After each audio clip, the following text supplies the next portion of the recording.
Yeah, like right there, Rob, I got a little bit of feedback loop just that second. So, okay, I think we're ready to go. Yep.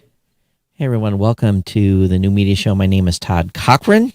And, of course, I'm joined by my co-host, Mr. Rob Greenlee. And, yes, we are working on the audio. So, for those of you that have been sending us comments about the audio, yes, we realize we have no control on our guests that come on from Clubhouse, and we've been working on Rob's audio too. So I don't know what it is, Rob. Some change, when you went from the Mackie Mixer to the Rodecaster, we haven't been able to find that happy balance yet. Well, and I also just upgraded the Clubhouse room to high quality audio. Oh. So hopefully that makes a difference. I don't know. Yeah, I think it has a lot to do with whoever may be coming up and speaking as well. If they're not on a mic and they're on their phone, then we're going to get phone quality no matter what. But so I want to start things off today. I made a conclusion last night. You did. I need to start a podcast, and it's going to be called Podcast Rescue. Todd, did you notice the name that I gave to this episode on Clubhouse? It's basically New Media Show Live, Podcasts Needing Help. Well, there is we already talked about it. There's a pandemic of advice given after 6 or 7 times it turns into bad advice. And it's the bad advice is said multiple times doesn't make it better advice. Yeah. And there you go again. I don't know why. It sounds like you're overdriven to me. I don't know. Maybe is your voice crumply or? I don't know. Yeah. Maybe. I don't know. I can turn it down more. I don't know if that's the issue, to be honest with you. But maybe we need to play around a little bit. But yeah. So I had a whole bunch of response. I actually put that on Facebook last night, and I had like 20 people say, "Great idea. Let's do the show." And show to do, right? So it just goes on and on and on because you'd hate to be that guy. And it happens in Facebook forums, and you just, it's not just bad advice is being given everywhere. And it's a pile-on effect of people that have been taught things that sometimes I just shudder over. And I guess that's why I said maybe a show that comes up with the name Podcast Rescue. I actually checked for the domain name. The .com wasn't available, but someone had already bought it. And I probably got something in my repertoire of domains that would work, but I don't really want to start another show. But right, geez. I think you have enough shows, Todd, that you're doing. I think so too. I do. But, and you can't save them all either. So it's just, right. And some people are so adamant, and I understand there's no rules in podcasting, and I keep that in mind. But when someone outright tells somebody, this is the way you will do this, and I'm like, not really. And then, I feel bad because what that is going to do and what it is happening is those shows are destined for the graveyard. Well, I guess maybe what we need to do is identify the type of information that's being shared that's not helpful. I mean, is there any kind of common threads that you're seeing? Well, as an example, there was and this happened from a phone call I had. Someone that I see if I can remember the context. But the context was, I want you to check my show out over on Spotify. And I said, well, I don't use Spotify. What is your Apple Podcast listing? Or, I can't find your show in the Apple Podcast directory. And this person flipped. What do you mean? I'm like, well, Are you in Apple Podcast? Are you in Google Podcast? Are you anywhere else but Spotify? No. Why should I be anywhere else but Spotify? And I'm like, well, it's podcast is about distribution and a small percentage of audience listen on Spotify. And you really should. Well, I was told. And I'm like, oh, here we go. And So is the show being published on Anchor by yeah, chance? it is. Well, that explains it. But at the same time, is, and I'm not saying this is happening because my understanding was that they were still automatically submitting shows to Apple. Obviously, it didn't happen with this show, but the question really is Anchor now suppressing other destinations? And I'm not saying that's happening, but, and again, this is one instance. So, it's not a trend per se. Well, I know that when I was working over on Spreaker, just to give a little bit of an example of this, I think when a publishing platform or recording platform gets merged in with a listening platform, you can create an environment where a person thinks that they're producing that show just for that platform, right? Mm-hmm. So I had shows at Spreaker that would come in and create their shows on the Spreaker platform and never put them out as a podcast. They were just available off of Spreaker. Right.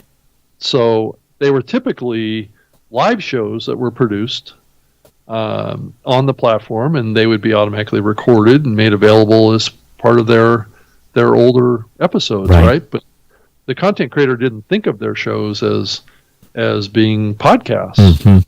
Or they didn't even know what a podcast was or how it worked or how to submit. I mean, some of the, like submitting to Apple, you have to know about Podcast Connect. Yeah. And if Anchor isn't educating their podcasters about that or encouraging that, I don't know how they would know unless they did some research. Right. And what was more interesting is that the person was contacting me for advertising. I'm like, I can't help you. Right. So I can't measure you because Anchor's not, we can't put a redirect over on a media URL over at Anchor. So I can't measure you, can't monetize you. Right.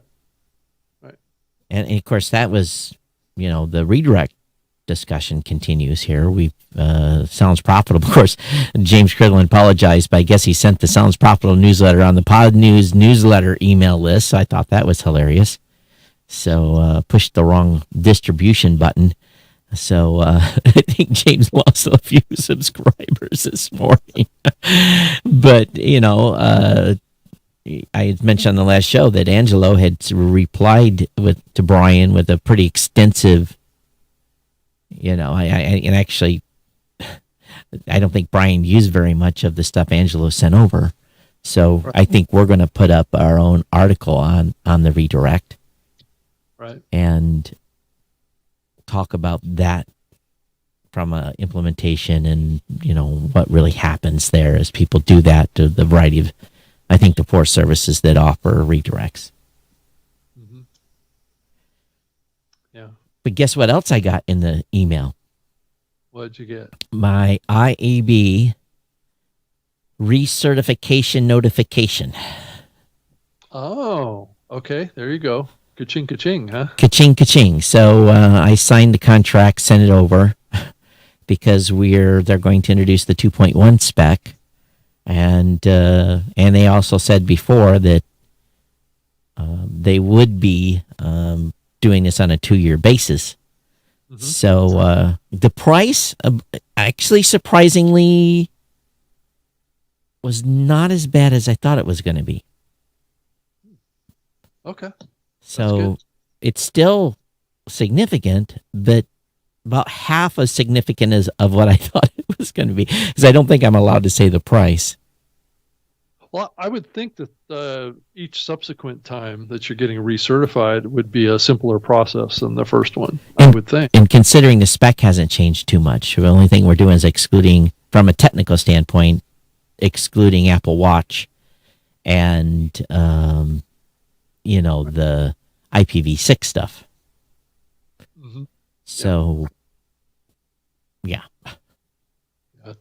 So, I mean, I think we all knew that was coming. That we're, as platforms, hosting platforms, we were going to have to, re-up now and then to keep the IAB happy on that side. My CFO was like, "Really?" I'm like, "Well, this is not a surprise." Right. Yeah. No, that's true. Because those are actually very painful checks to write, no matter what. Yeah. Yeah. That's true. That's true. Todd, it's kind of interesting, and I want to acknowledge our Clubhouse listeners here, and maybe we could invite. I believe it's Felix who's in here with us, but that some things come full circle on podcasting here. I don't know if you saw in today's newsletter from James about Pod TV is the hot thing in the news today, right? Is it really the hot thing in the news? Well, in Pod News today, anyway. Okay. So smart TVs is the big hot thing now, right, Todd? Roku. Boy, does that sound familiar to you at all? What's funny is Web TV, Windows Media Center. You start looking at both of us on this, and yeah. Well, I think I still have 3 channels on the Roku. I think they actually need to be updated because I think some stuff is broke. Right. But I think it's funny how I'm getting asked more and more about video podcasting, Todd. Yeah, I am too. But I think that the Roku and these other devices that are capable, these smart home, our smart TVs, people have had a lot of video content, podcast content on there for years. We were apps 12, 13, and 14 on the Roku with audio and video podcasts as soon as Roku launched, Mm-hmm. And at one point, I think we had, like, from Blueberry at least, we had about 3% penetration. It never went much higher than that. And now it's down under 1% because people are not using their smart home devices, their smart TVs to listen to podcasts. Mm-hmm. Yeah. Yeah, it's, why all of a sudden it's coming back now is really kind of interesting. Are we coming into a different era when video is becoming more important again? I'm not really entirely sure what's really behind this resurgence. Live. Everywhere they can do live easy. Yeah, but it's not always about live, but I guess it could be. Yeah. Right. StreamYard, you've got all the different Wirecast tools. You just need a webcam. It's very, very simple to go live and do a live podcast. And people are figuring out what I figured out a long time. It's nice to have a little bit of interactivity, and we do it on this show. Well, and I think we get lost in the terms here too somewhat. Sure. Because when people talk about this, they say, a video podcast, but I hear constantly people referring to that being something that's done on YouTube, or that's being something that's done in Vimeo. And then when I raised the topic that it's something that can be done as an enclosure in an RSS feed, people's eyes glaze over. It's like, what? What's that? It's like, we kind of have this throwback. But then when people hear about I can create an MP4 file and put it in an RSS feed, they're like, oh, well, that sounds interesting. How can I do that? It's like what's new is old, or old is new again. It's what it feels like sometimes. One thing for sure is the growth hasn't stopped. Today they say we bumped over 2 million shows in Apple Podcasts. We kind of thought that was going to happen pretty quickly. Right. Overnight, the total number of shows hit 2,462,462. And he says that 37.29% are active and published at least one episode in the last 90 days. Mm-hmm. So that's about 600 And well, more than that, about 700,000 shows then have created a new episode in the last 90 days. Yeah, and then, but if you take the number that have published 10 episodes, that number even whittles down even more. I think it gets down to the 400,000 or 500,000 range. You know, because test, push and publish does count as an episode. Right. Right. That's true. So, you know, a lot of people pine that the podcasting spaces, there's too many content creators, too many podcasts, all that stuff. But when you really look at what's actually going on, that number is quite a bit smaller than people think. Yeah. And I had a conversation with a a company earlier in the week that really is trying to figure out podcast attribution without being able to do a redirect. And, you know, this desire again for these analysis on podcasts continues by new entrants to the space. And I think they're really surprised sometimes when they're asked, hey, can we get the raw log data from you to validate against another database? And when I say no, right. No, you can't, because our data is anonymized and we're GDPR compliant. It really sets them back in their seats. But according to the Soundbites article, Sounds Profitable article today, it appears that some podcast hosts are sharing log files with measurement companies, not measurement companies, attribution companies. And this is new to me. This is new news that a podcast host is actually shipping over raw log files for a couple of years now. It's usually under a pretty tight contract before they actually do it, but I have heard of it happen before. It's not something that, you know, Libsyn wants to get involved with at all at any level. Right. But I have heard that under a strict release contract that it has happened in the past. My comment on it would be that it's probably not going to happen very much going into the future, though. Well, how do you? So, you know, it's a level of work to, number one, identify EU IPs, right? Strip those, right? And there's not 100% accuracy in that. Maybe 98, 99, but some are going to slip through. Right. And then to strip those and then ship those somewhere. I wonder if podcasters are really understanding that's what's happening. Well, are you talking about the podcast creators themselves? Yeah. Or are you talking about the listeners? You talking about listeners? Well, I'm talking about the podcaster. Would you, if it's the host doing it, what's to say a host is not doing that wholesale with all their log files? I don't know what the terms of these types of data trades are. So if they're going to say if they come to us and say, hey, we want your log files to do attribution, you know, we're going to say no. If they say, I want Geek News Central or New Media Shows log files, we're still going to say no. But how does that work? Are some companies doing their host stack, or are they just doing one show's log files? From what I've heard, it's shows that have given authorization to do it. So it's not like the hosting platform just does it wholesale for all. I hope those hosts are disclosing that to their audiences. Well, that's the bigger question, right? Have the there's no way for all the audience to a podcast to opt in. No. Third party sharing.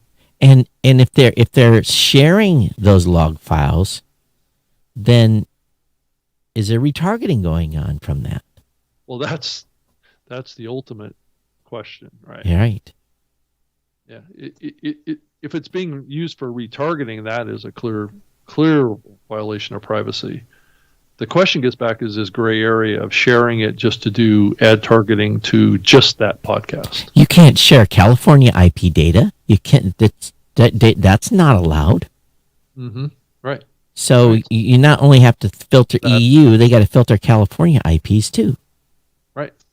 Exactly. So you're winnowing your campaign down Uh, more and more on the targeting side, but right? are they doing that? Some are, I think. Yeah. Jeez. Yeah. I don't Man. think it's a huge number of shows that are doing this, but yeah, I think it is being done. But I do think that window of opportunity is closing fast on being able to do that legally and ethically. Do you guys care? Listen to this show. Do you even care about this? And we've asked this before. Yeah, I don't know that most listeners. I think No, the I- people who listen to this show are podcasters. But do you guys care about this? Or do you think attribution's awesome? Do you think we're crazy for sticking up for listeners' privacy? I mean, here, let's invite Felix to join us up here. Maybe you can give us. Oh, he can't join us right now, so Okay. that's okay. Yeah, I just wanted to get your idea if you wanted to. Okay, say invite as a speaker. Let's see. Maybe he is going to come up here. So, Rob, I hear that a train you're rolling through. Much to your chagrin, I know it drives you crazy. If anybody want to knows where Rob lives now, just triangulate to a train on the move. All right. All right. Let's see. Hey, Felix. Hey, long time listener, first time caller. Yeah, thank you very much, Felix, for jumping on here. Felix is the founder and creator of the Latin Podcast Awards. So thanks so much for joining us. Do you have any thoughts on listener privacy here with the sharing of your IP address to advertisers and stuff like that? What's your thoughts on that? Yeah. Well, my thought it is a violation of privacy. The problem that we're having is that, especially with this new generation of folks coming up with the internet, it's become commonplace. So when we sign up for stuff, we give all kinds of permissions away, and we don't even read the small detail letters that we're supposed to read. We just say yes, we accept, and then later we're complaining about, hey, they're sharing my information to make money, to make a profit. Well, they're telling you that. And that, when you sign up for these things, you have two options, right?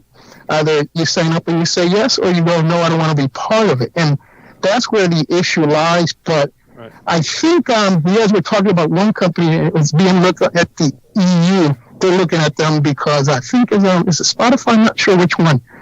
It came out in the news lately because of privacy issues, And I'm done. Yeah. Go ahead, Todd. I just, and for those of you that are on the live stream, Felix is on a mobile device, just so you know. He's calling in on Clubhouse. I think that it's just something that we're just going to continue to find more information about, and what happens if someone goes after another company and litigate, if they can prove that they're doing attribution on EU citizens, and if they are, then there's going to be a big price to pay there. I would hate to be the target company that gets sued by the European Union for any type of privacy activity, because they're going to extract their pound of flesh and cash on you in a big way. Yeah.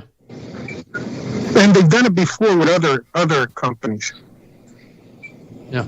Yeah, I think that there's clearly going to be a pullback on this efforts across the industry, unless the only way that this can proceed, Todd, and you would probably agree with this, is going to be done by the proprietary platforms like Spotify or Apple, or probably not Apple, but Spotify, Pandora, that they can with their listeners have some sort of an opt-in, but those are going to be just ads that are placed in the shows on their platform. So, Felix, if you could mute when you're not speaking, I'd appreciate it. yeah. Yep. So, yeah. So that's the big question is if you look across the board of all the podcast distribution, the listeners don't have equal access to opt in to their information being captured and shared with a third party. Well, it hasn't stopped investors. Podsites just got $4 million in funding, and this is on top of the $1.5 million they got in January of 2020. So it sounds to me like they're all in on attribution and tracking. So the investors seem to think that's a good investment. So I don't think this is going away anytime soon, for sure. I just have a hard time seeing a path forward. They can invest in this stuff. I guess I'm just worried, Todd, that this is going to push more and more of the content behind proprietary platforms. Well, when you're behind a proprietary platform, you have agreed, as Felix said, to being tracked. You've agreed to a terms of service. So I guess we'll see what happens over time on this. See where the advertisers move their money, because the word on the street is that some of these advertisers saying no attribution, no ad deal, and they're not going to spend money unless you do it. So maybe it's going to be foregone that podcasters are going to have to participate in the ad deal. They're going to have to do attribution whether they like it or not. And I'm sure most, on the prospect of not getting paid and getting paid, are probably going to go the route of getting paid. I can't blame them, but it's an interesting development. And again, the individual that I talked to, well, I can't say, but my personal prediction is, and has been for a while, that they've got a few years before the hammer comes completely down and more states start enacting legislation like the CCPA. And I know we talk about this a lot, but I think I was really or to the open nature RSS based distribution. And I put things behind proprietary platforms more and more. And I think that my surprise was, and maybe I was just being not forward enough thinking, but I was, because to me, to share our raw log files is that's an absolute, that's a no. I don't have to ask nobody. That's a no. I don't have to go back to him. I said, no, we don't do that. Sorry. So to actually think that the way they're trying to get around from the ad blockers, and that's what it is trying to avoid the ad blockers, is they're doing the transfer of the IP data. So there it is, and it's just another level of, again, if we could opt in, if listeners could opt in, I want this data, but I want the listeners to be able to opt in. Yeah, and I want it as well. Hey, I brought up another person up on stage to join us. His name is Mitch Radcliffe. He's actually the former co-host of my my nationally syndicated radio show that I did, the Web Talk radio show, for many, many years. Well, good to be here, Mitch. It's great to talk with you. So I just dropped in. So so you're talking through the new Google privacy requirements? Well, no, about opt-in to be tracked in podcasting, given that podcasting is an open RSS-based distribution platform, and not all the listening apps have the ability for a listener to say, yeah, go ahead and track my my IP address. So we're seeing certain platforms, hosting platforms, start to do attribution and tracking and third-party sharing of IP data around podcast listening. And so that's what we were talking about. I agree with Todd that I think we need to provide an opt-in. I think that's the standard practice across the industry generally, certainly for all marketing sites. And because podcasting is becoming a more integral marketing channel, I know that they're going to push for access to that information, but I think that we need to be mindful of our listeners' rights. Yeah, I agree. Mitch, sadly, there are, and I don't know how many, a number of folks that are doing exactly that and not being mindful of their listeners. So, but I think listeners are, we've all been trained. When we go to Amazon, we've agreed to their 900 pages of terms of service, and when we use Google Gmail, we've agreed to their 1,800 pages of terms of service. And I'm exaggerating a little bit here, but you know what I mean. Sure. So, we don't have an 1,800-page document to present to podcast listeners about what we're going to do with the data. It's just, and even though it's usually a check mark somewhere, none of us ever read those terms of service. We just a given. No, we know that we've done it. So maybe podcasters just think they're being tracked and didn't know they didn't even opt in. So they gave up before it began. Yeah. I mean, Todd, one thing to think about this from the standpoint of being hosting platforms, distribution platforms, not listening platforms per se, like we are, is we're not really capturing what would be personally identifiable information. Really, I think people think of the IP address as PPI, personally identifiable information. Rob. But hear me out. Okay. It becomes personally identifiable when you have combined it with another data source. Well, not even, when you have used a opt-in database. Right. I mean, we're not actually mapping that to any particular user. But if we share it to someone else, we're culpable in doing that. That could do that, right? So Yeah, I don't think that's what we should do. right.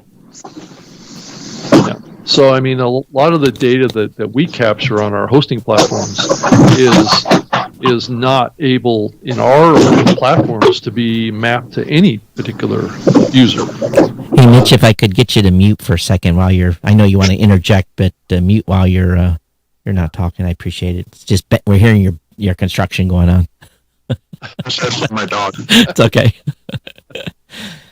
So, But go ahead, Todd. But Mitch is old school. Mitch was doing content back with you in the early days. So, he understands this a lot more and has, lots of years of media experience. So,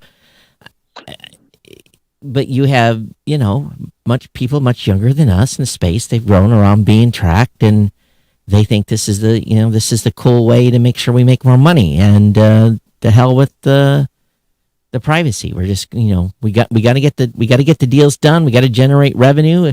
It's all about chasing the dollar. I'm about chasing the dollar, but I kind of draw the line at this point.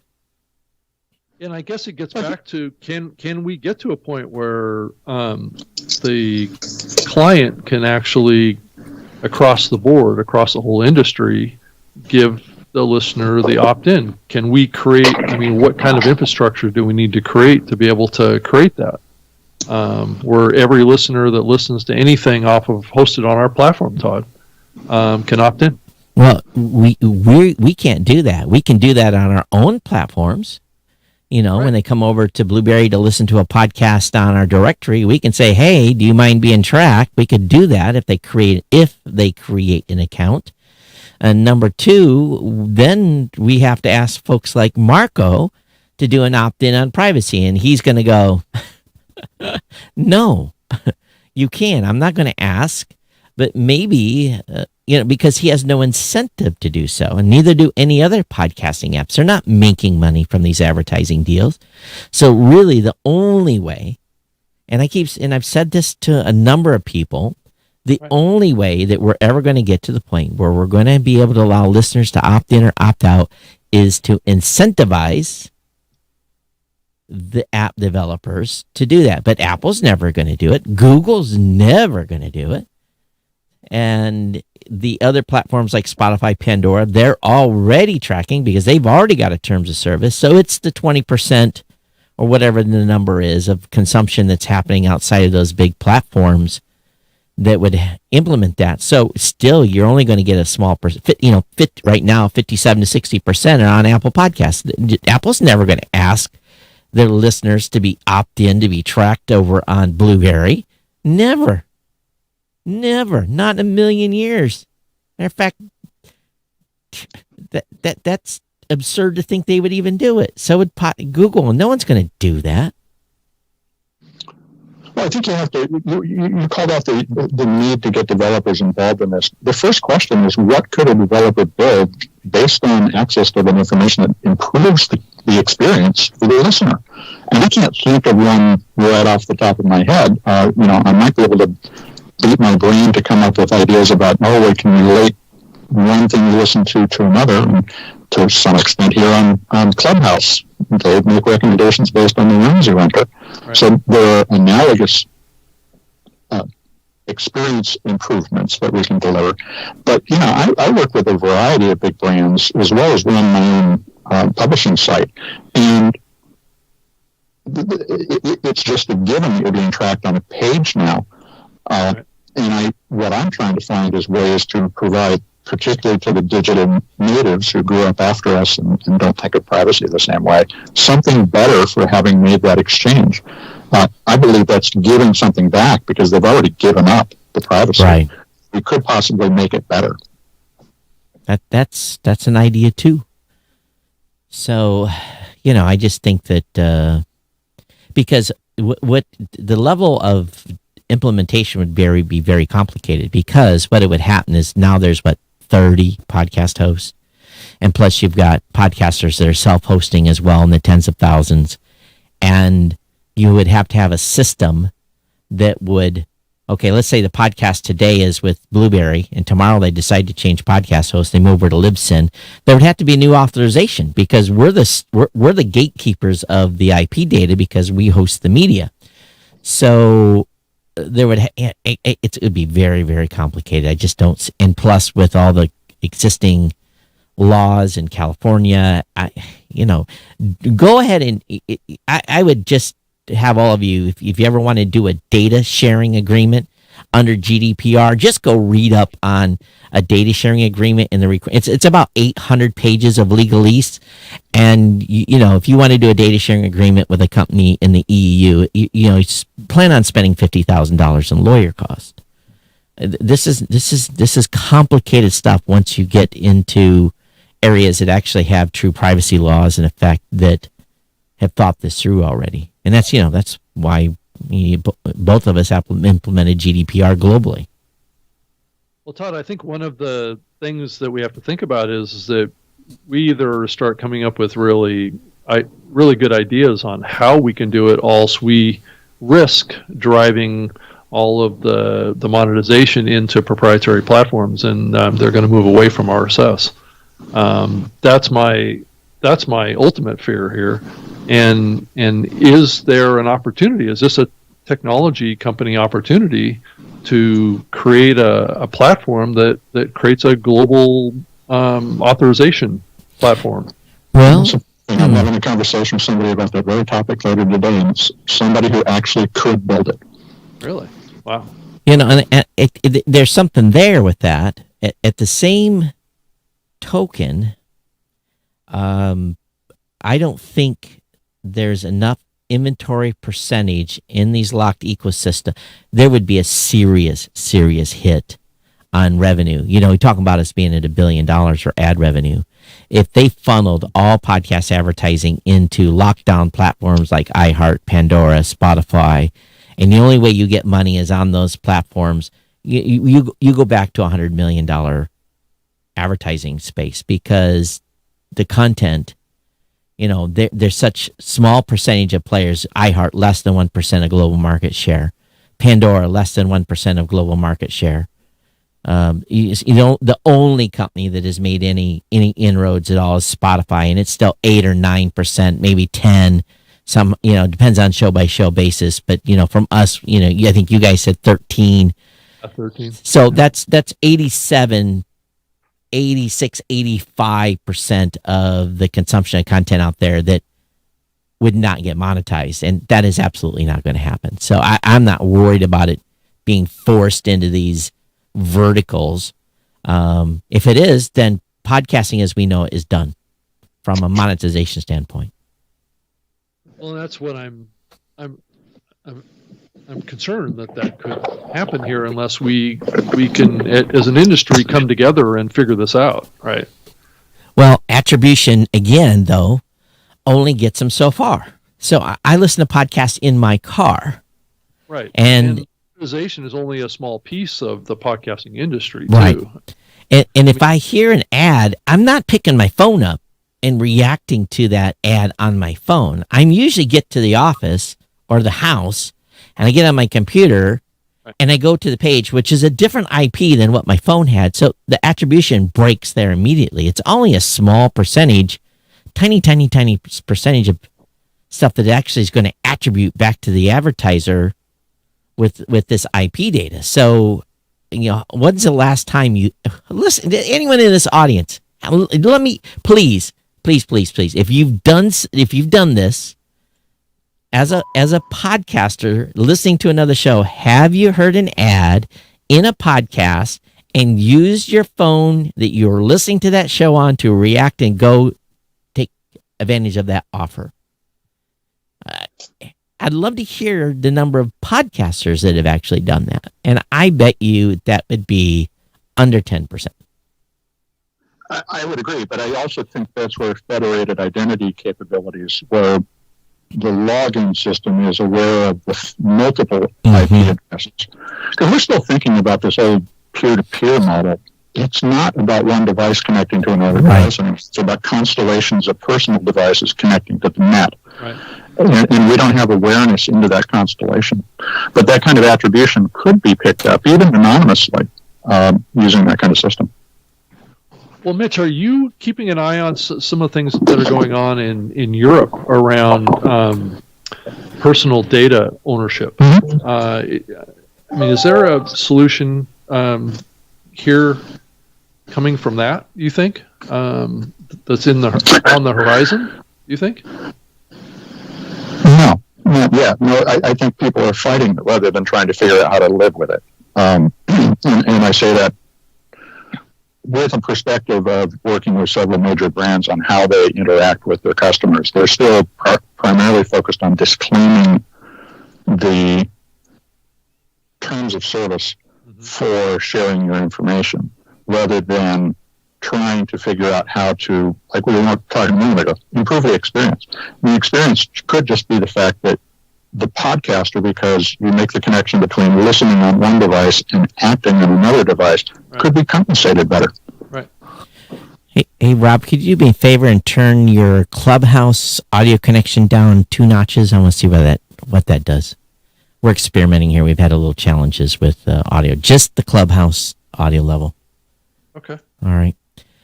Yeah. So, I was gonna. Oh, shoot, I think I lost my.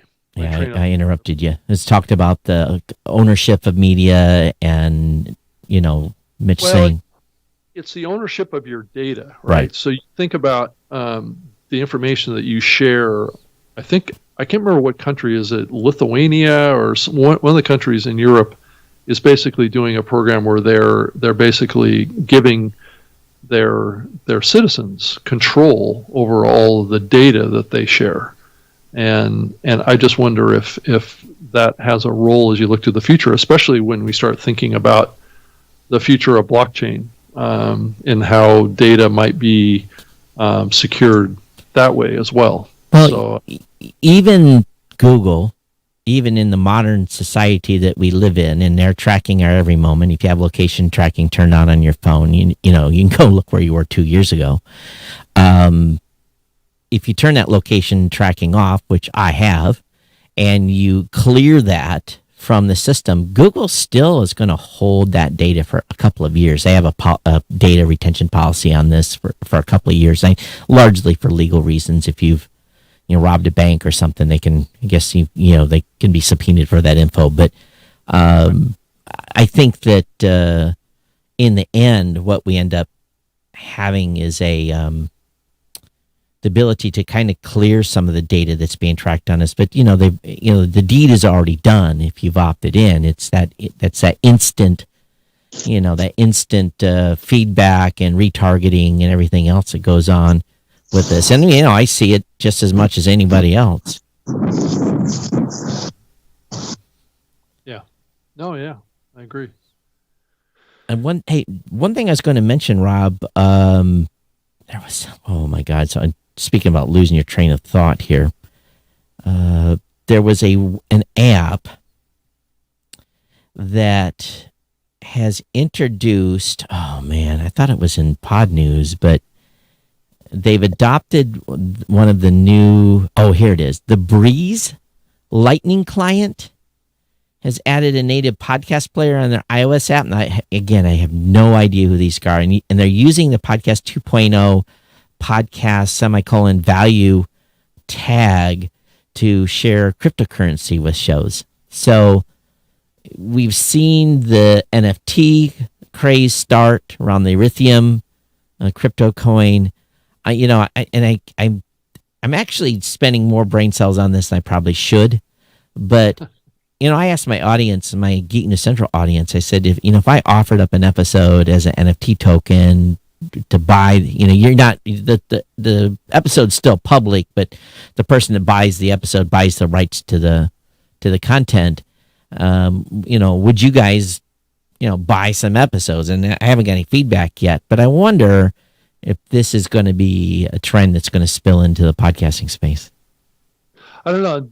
There's another post that was in Pod News today talking about there's some U.S. research from YouGov talking about how little people are willing to pay or donate money to a podcast. I think they're estimating that there's only like $13 million a month that's being spent on podcasting globally in those areas, right? Pay, listen, or donate. So it's still a nascent part of the podcasting space. I think we'd all like it to be more important. I just look at my show. I've always said if I could just get $2, $2 from 50% of the audience, that's happy days are like, I can very, very quickly build an empire, just around my little show. If just each listener would do $2, and heck, I would sell for 50 cents, at 50 cents, it still makes for a pretty good year. And you wouldn't have to worry about a sponsor canceling you ever, if you could get 50 cents. But I think they're on to something there because podcasts have been free. And, we do our begs to get a little extra money, make a little premium content, whatever the scheme we have to try to get content listeners to contribute. This show, case in point, I think we've raised about $100 in the past year from donations, which is okay. We appreciate any time someone throws us a nickel. Right. But again, this show never started out being a beg for cash. Now, right, we know who does it the best, but they built a whole show ecosystem around, and a whole system around donations and listener support, and it's quite a phenomenon. And they ought to look at that show and do a cross study to figure out how they did it, because their listeners, and we're talking about the No Agenda show, they do very well. They do well, or do okay. Maybe that's the better word. Right. At times. I'm sure that show does very well. They've, between the two of them, I'm sure they're doing just fine. But yeah, and they've got a huge audience too. They've been able to build it, and it's been, Adam and John have been doing that show for, I don't know, as long as we've probably been doing this show. And then don't hide the revenue, so someone could sit there with a calculator and listen to all their episodes and figure out what they make over a 30-day period, and they could say that they, of the donations that were $50 and above, here's the math, and then whatever is below 50 they don't talk about. But I think people would be pretty I think they'd be sit back in their seat a little bit. Yeah. Not so much just like, holy cow, they're getting rich, because they're not, but they have a system that's allowing them to sustain life. I guess, pay the rent and pay the electricity bill.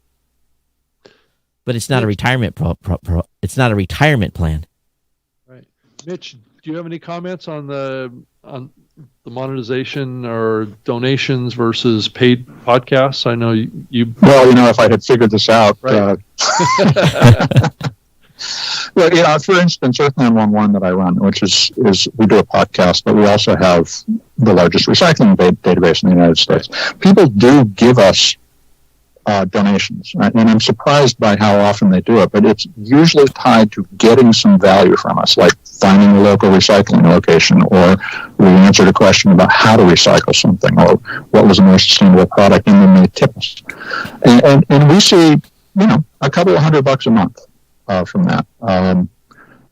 Maybe even better in a good month. But that isn't going to pay the bills. It doesn't even cover a month's worth of podcast production, but it does give people a sense that they are doing something to support us, and I deeply appreciate that. Now, could you systematically build that in so that it was an easy click instead of like we do, where you have to go to PayPal, set how much you're going to do and all that? Yeah, absolutely. And again, I think going back to this notion of a distributed, user-controlled identity platform, you have some really great opportunities to allow people to punch through the anonymity wall selectively and build relationships in such a way that you could support a podcaster by, like I was saying before, cross-device tracking to say, well, they heard it here, but they acted over here, which for marketers is gold. Yeah. They could make more money. And so I'm hopeful that the next generation, whatever version we're on now, is designed with the principle that interpersonal communications are something that we want to have not on the record, but that are recordable in the sense that we know what happened in them for the benefit of the participants. And that, the challenge there is the participants sometimes are commercial and sometimes they're personally or privately motivated. We have to make sure private individuals have the final say.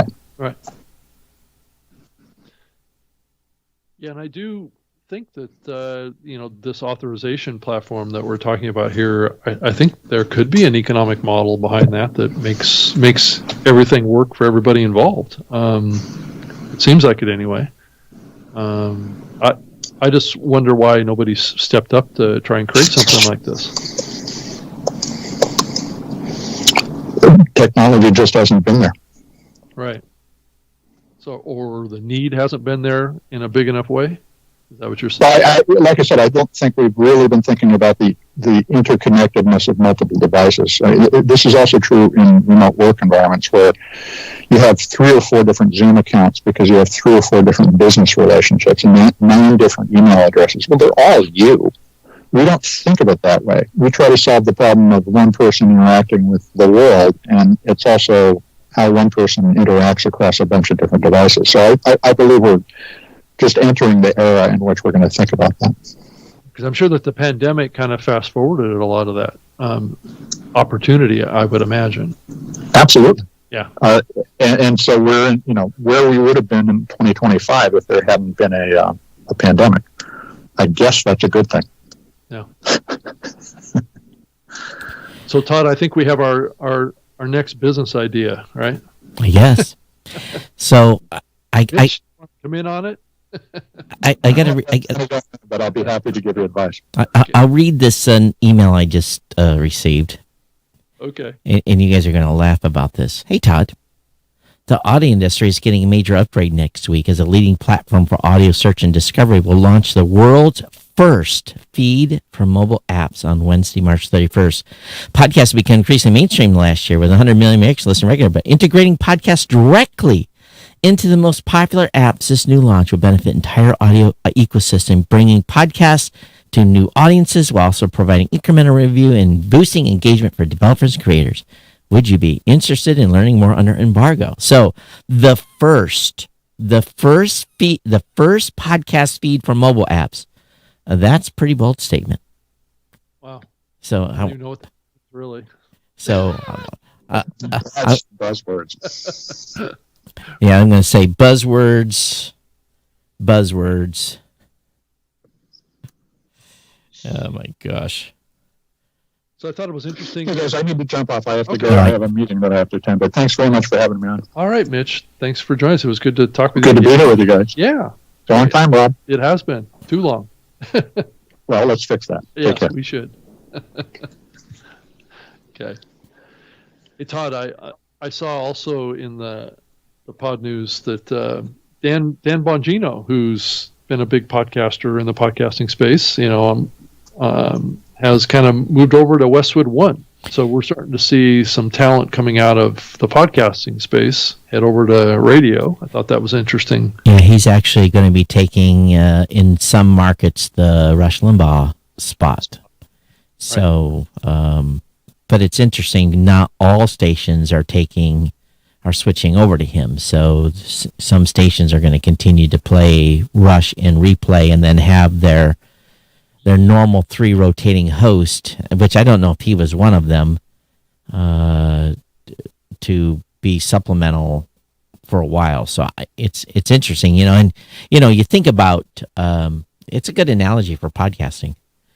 You look at, you love or hate Rush Limbaugh, because, people either loved him or they hate him, or very probably few people in between.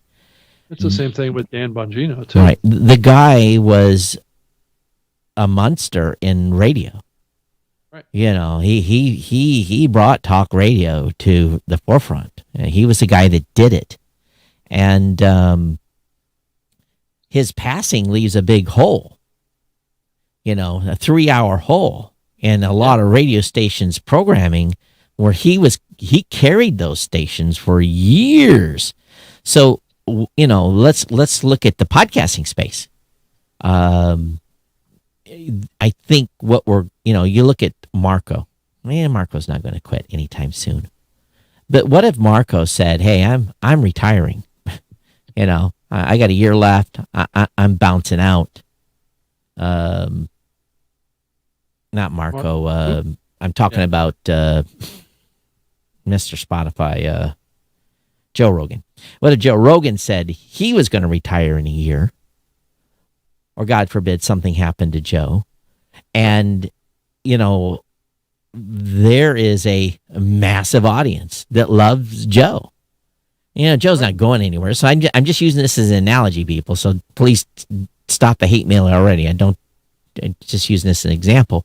But who then moves in and would be, where does that audience migrate to when Joe Rogan retires?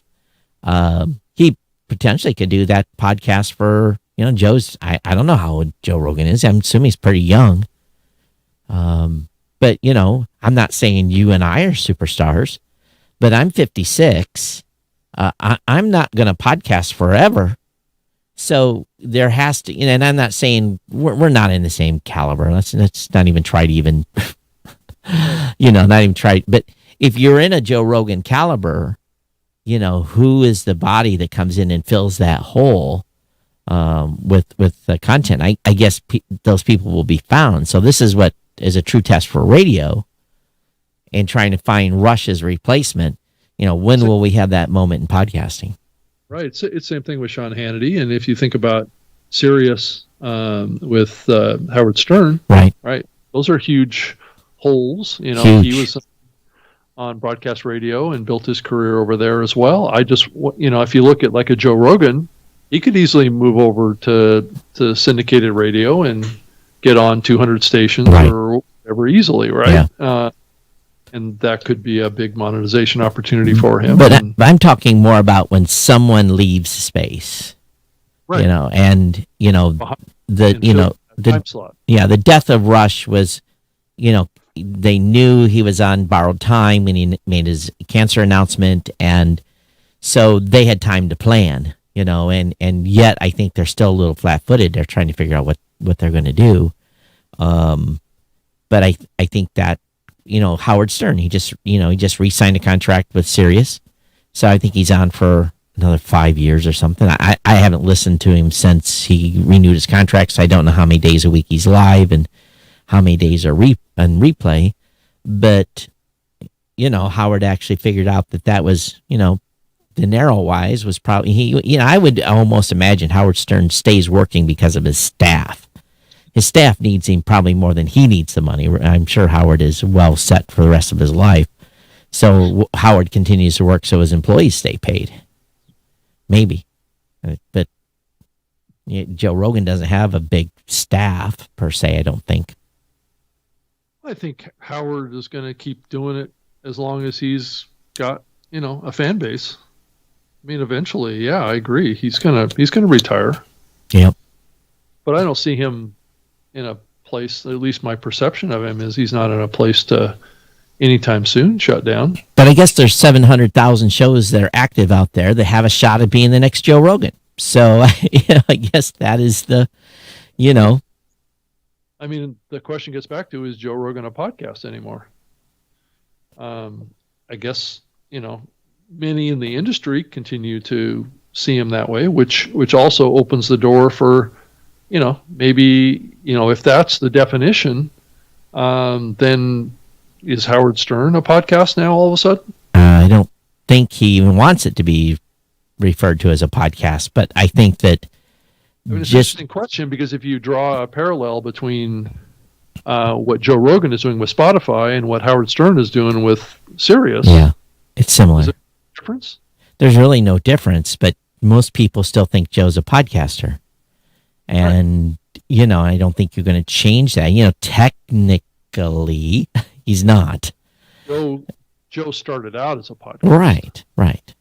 So it's where you started is what matters, I guess. I guess. So Dan Bongino will always be a podcaster who's on the radio. But didn't he have, I think he had some television exposure. Who, Dan? Yeah. I think he does a video, kind of like what Joe Rogan. No, I think he has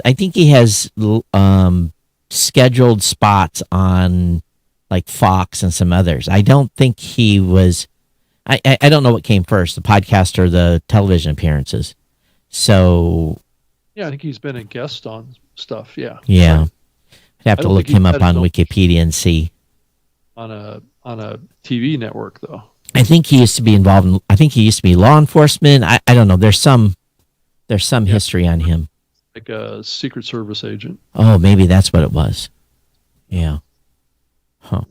Well, I think we'll see. But, I think radio people are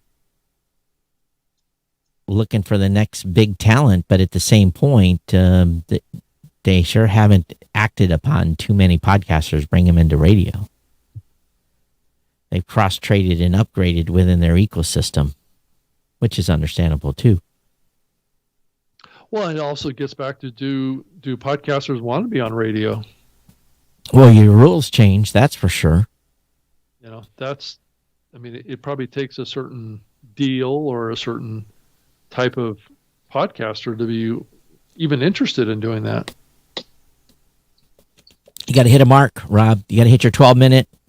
Go out for 4 minutes of ads, run, take a pee, come back, It's a different format, and it does beg the question, is Dan going to do a different show on Westwood One that he's doing as a podcast? He has to, because he's going to have to, he's going to have breaks. Right. He's, that's given. Unless Westwood One changes their model. Yeah, I know of a couple other podcasters that have gone from podcasting for many years over to like Sirius, right? And they tend to do two different things. They tend to do a longer form show on Sirius, and then they just do more of an abbreviated show as a podcast. And sometimes those segments can cross-pollinate with each other. Mm-hmm. But yeah, it'll be interesting to follow what Dan does between his podcast and his Westwood One syndication. Yeah, and I know that Rush had a podcast, a premium podcast. You didn't get it for free. but I think that was just a rebroadcast of his. Yeah, I don't know the format. Maybe someone that was part of the EIB or whatever. I think that's what's called EIB. Maybe they know. Maybe if it was just a raw if they took the 3 hours he was on the air and made it a 3-hour MP3, maybe that was the case. I don't know. But it is interesting to think about these, because depending on where you came from, Yeah. right? Yeah. Creates your orientation towards the other, right? That's true. So if you come from radio, you're going to have to probably either decide that you're going to just repurpose the radio show format for the podcast. But if you come from a podcast, you're used to a certain format, and are you going to, create something new? So I think that's an interesting. Well, and here's the advantage Joe had when he went to. Well, you didn't have to change. He didn't have to change. He could still do in his format as show the way he want, although he's under higher scrutiny. And as a matter of fact, he was scrutinized this past week or something for saying something that pissed a bunch of people off. So. Yeah, I mean, he's under more of he's on a platform, Spotify, as we both know, because we get the takedown notices. Yeah. They are pretty picky on the content that they let through based on their terms of service. No one complains about that, you notice? When a show gets taken down on Spotify, you never hear those podcasters complaining about being taken down. Right. And that always has puzzled me too, because if Apple had removed a show, there would be hell to pay. That would be, they would be screaming everywhere, but they get removed in Spotify and it's crickets. Yeah. As a matter of fact, when we make notifications, we send emails out, we never get the response email. Why? Because, that's what you kind of think is going to happen. Typically on a RIAA takedown, we often get a response from the podcaster. But when Spotify removes a show or an episode, no one ever asks us why when we send them the notification email, which I always find maybe they don't really care. Hey, I know we've been joined by a couple other folks in Clubhouse, and one of them, Mark Sullivan, he actually posted a picture of him and I in his profile image. Oh. If you go to his, Mark, if you wanted to come up to the stage, we'd love to have you on the. Hey, Mark, that T-shirt Rob is wearing is not allowed to be posted in this channel. I'm just kidding.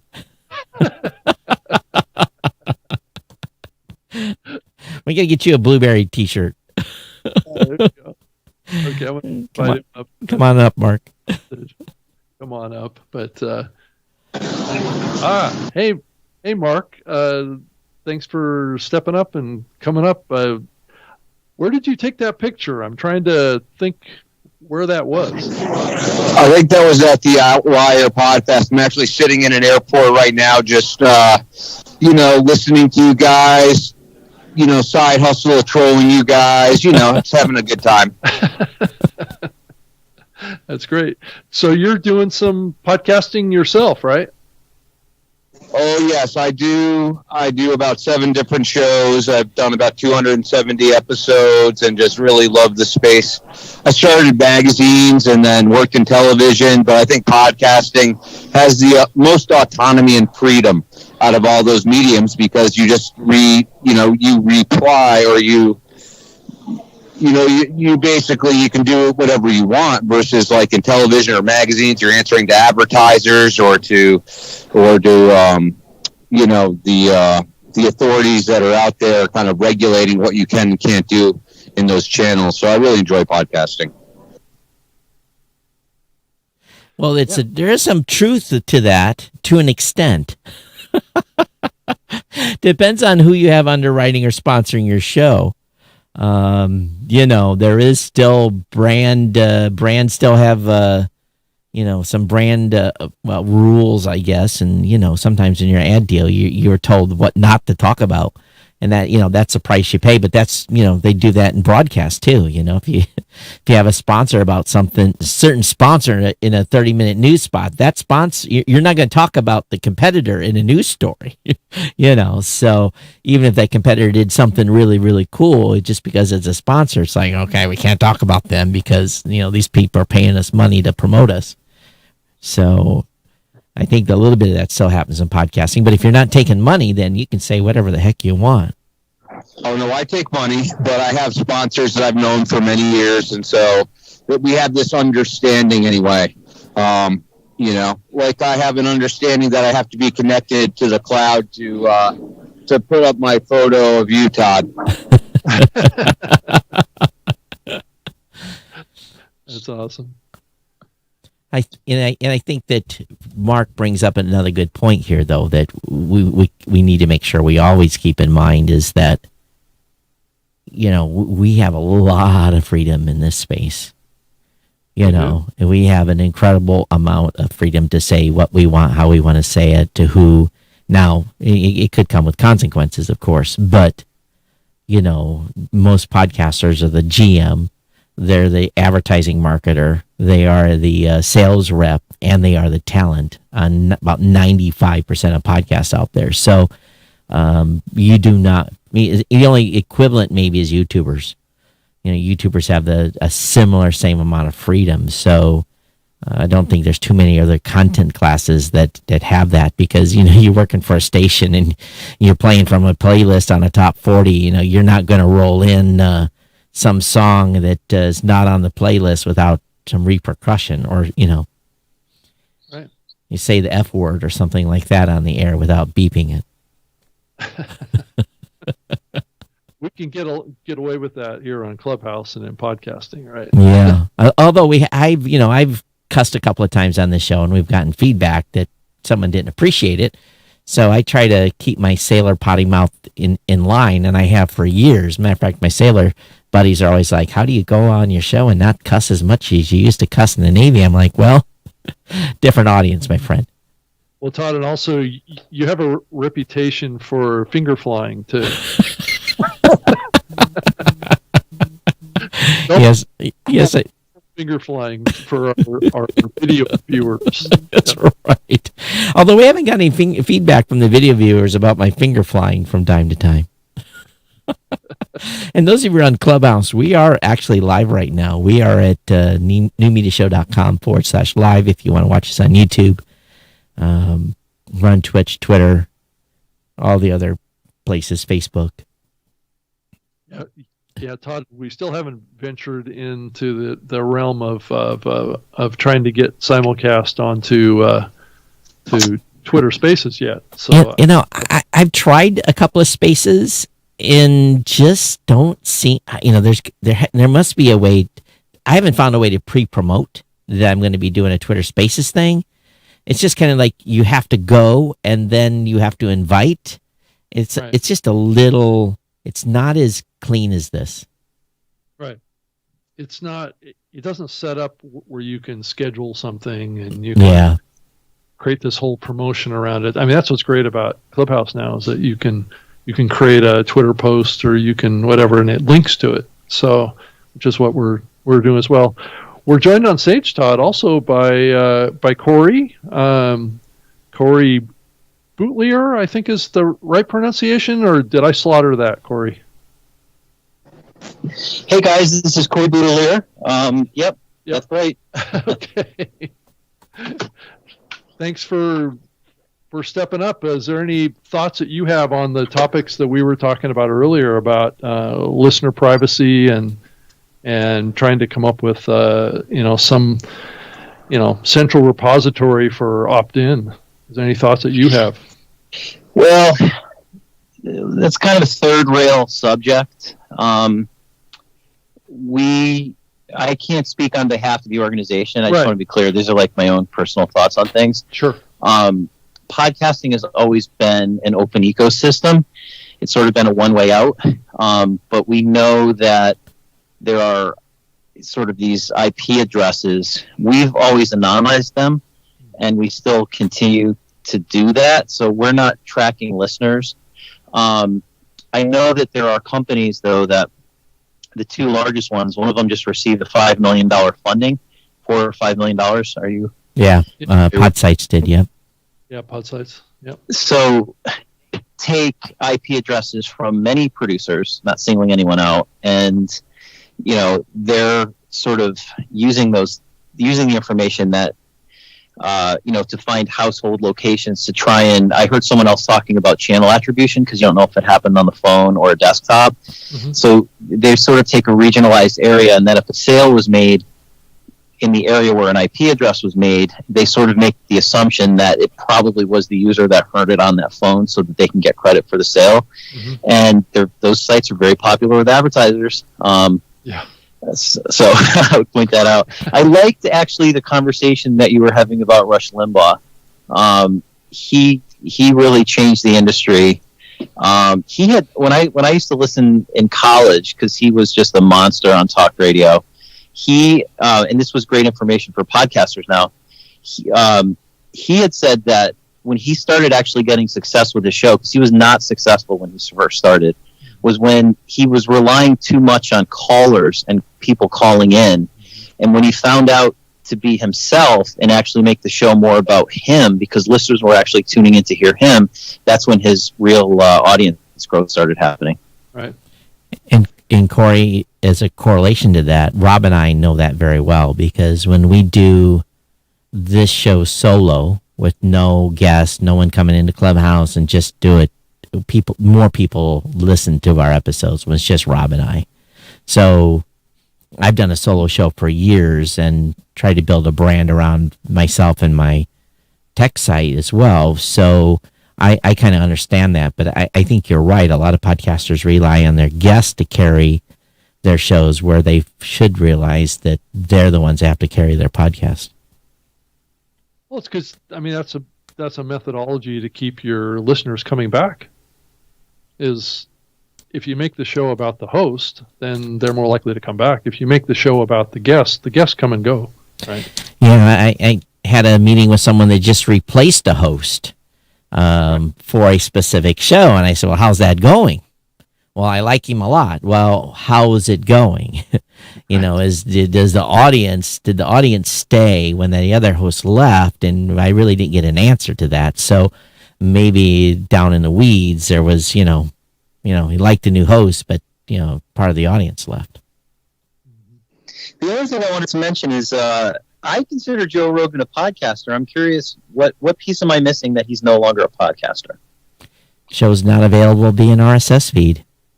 So does it matter anymore? Maybe not, because YouTubers are calling themselves podcasters. I think when you're just from a technical standpoint, you can't get that show globally on a bunch of devices. It's locked into Spotify, and you have to have I don't know if you have to have user account or not to listen to it, but you can't get it through a podcatcher anymore. Okay, I'll change my terminology.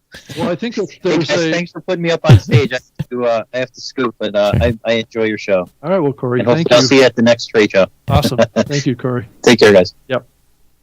Yeah, Todd, I think it's, I hear a lot of people in the industry talking about this topic, and, I've had people, leaders in the industry kind of cringe when I say, well, is Joe Rogan a podcast anymore?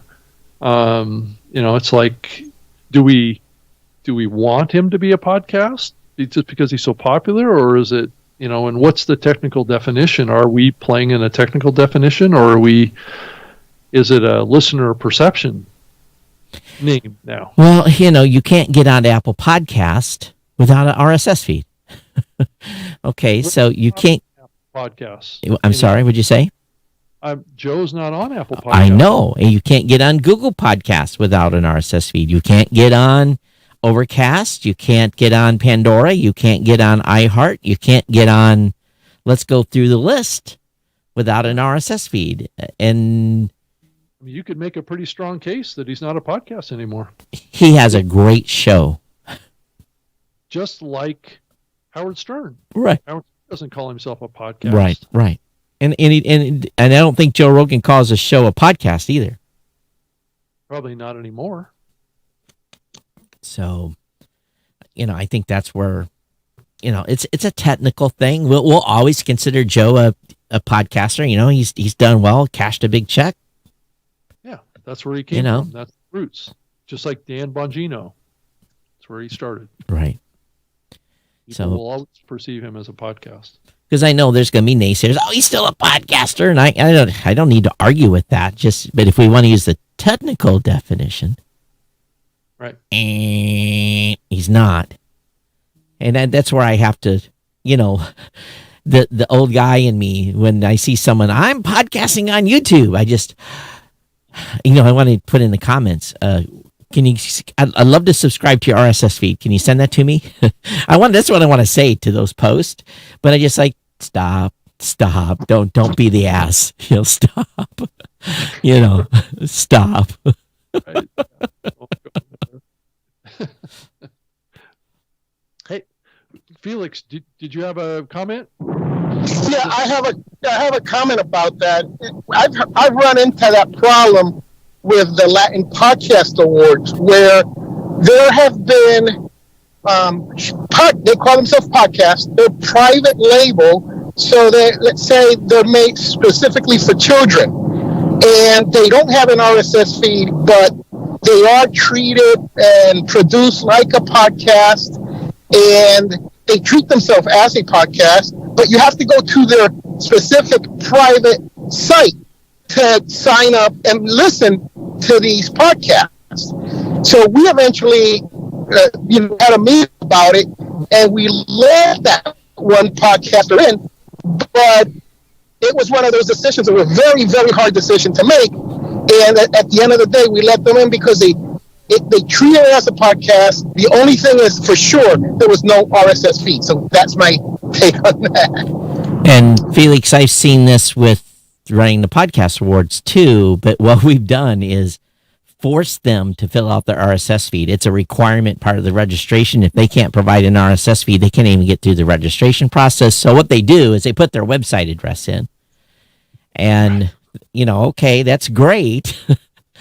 But, you know, if they make the top 10, you know, we're going to look at each of those shows, and part of the requirements of our rules is, you know, you need to have 10 episodes, you know, available as a podcast. And, you know, if they don't qualify, then they don't make the final slate. But yeah, we've seen a little bit of that too. Not too much, just a few here and there.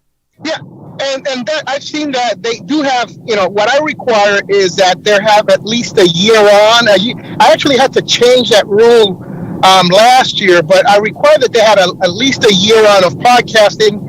And this year, what I've done is I created the Revelation Podcast Award for those with less than a year on, because we had that issue, and it was just not once, it happened a couple times, and we had to make a decision. So we allowed them without the RSS feed, as long as they treated it as a podcast and did everything just like a podcast. So it wasn't like a radio show or TV, sure, something that's brought over. So that's how we handle that. Yeah, and I think what we made a exception this year too, because our rules was 10 episodes in the last year. And I had some folks contact me and say, hey, I'm only doing a documentary series. We're only doing 7 episodes for the whole series. So I basically said, if you're doing a documentary or you have a short series, we're going to allow it, as long as it's complete. As long as if you're doing 7 episodes for a series, as long as it's done, we'll allow it. And that's, that was something brand new that came up this year. So, yeah, we can talk about this all day, Rob, on the podcast stuff, on the, what is a podcast and what isn't. I don't want to get too wrapped around the axle about it. I know what I'm considering a podcast, and, whatever someone else does, well, that's fine. It's their opinion. Right. As long as they listen. Right. I mean, from a listener perspective, they don't care. They don't care. They don't care. So I guess it just depends on who you're talking to. Right. You're talking to podcasters. You're not a podcaster unless you have an RSS feed. For a listener, hey, I'm glad you're listening to the show. Don't care how you got it. Thank you for being here, right? That's all we want. In 100% agreement with that. But, it really, though, goes back to, and again, I don't like to always go back in history, but if we go back to the origins of podcasting, what we have here is really, really special, because there was so many gatekeepers before. Yeah, you can put some audio on your website, and good luck. They had to come to your website to get the audio. And if you wanted to be on Xbox, or you wanted to be anywhere, you had to sign this big 25-page contract and prove you had such a big audience. You just didn't get on stuff. and having the ability, as YouTube has provided people the ability to put up video content and great stuff. Podcasters have been able to have that same freedom in audio, even though they can also do video podcast and put those up as YouTube videos. But there's not a lot of people that have cross-platform success either. So that's something that's kind of unique, because YouTube is YouTube and podcasts are podcasts. Right. That's true. We're almost out of time. I think so, Todd. I think we've burned out our 90 minutes. which is good. Hey, I do have this is not a paid promotion or anything. Are you familiar with Wyze, WYZE, and their little cameras? Yeah. I'm going to tell you that company knocking it out of the ballpark with stuff. I'm really, really impressed with their entire product line. So it's just kind of my couple of years ago, so I'm familiar with it. I think you bought one back in the same Oh, time. I've got a bunch of their stuff, so Right. the cameras are $20, so come on, and versus a Nest that's $149, Right. and they got $1.25 a month cloud storage instead of $125 a year cloud storage on Nest. So, tell me what I'm buying.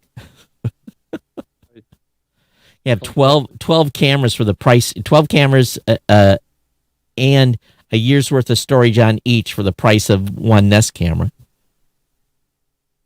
So or two.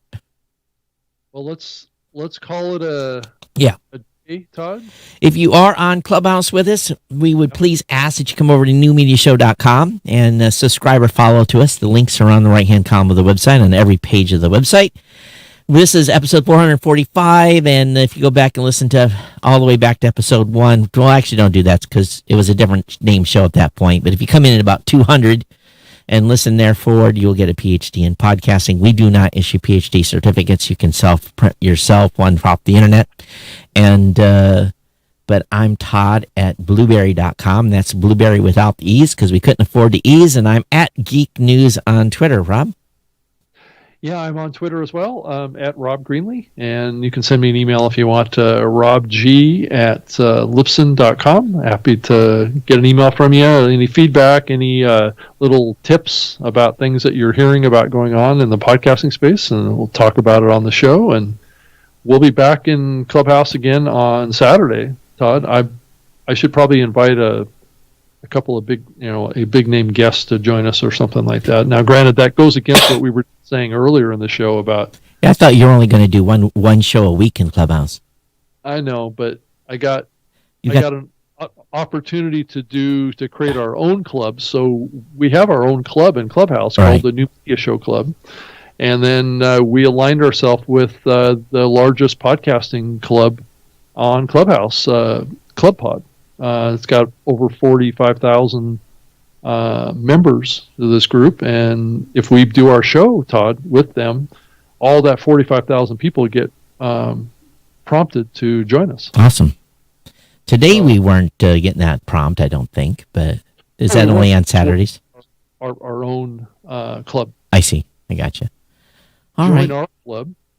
Yeah, join our club, please. But if you want to check us out on Saturday, we do the show at 9 a.m. Pacific, noon Eastern. We do it live just like what we're doing here, and I'll probably invite one of those big guests to join us, Todd. And we want to make sure too, I know the regular podcast audience that's listening to this later. I know you guys been getting some grief on the Clubhouse audio, and literally we don't have a complete way to control it. So, if it's driving you absolutely crazy, please let us know. But we're doing our best, and to get, it's just because people are on Clubhouse with their mobile phones and they're doing stuff, and it is what it is. So, and I thought that the audio was better today generally. Yeah, and I think you turning the levels down a little bit helped as well, but.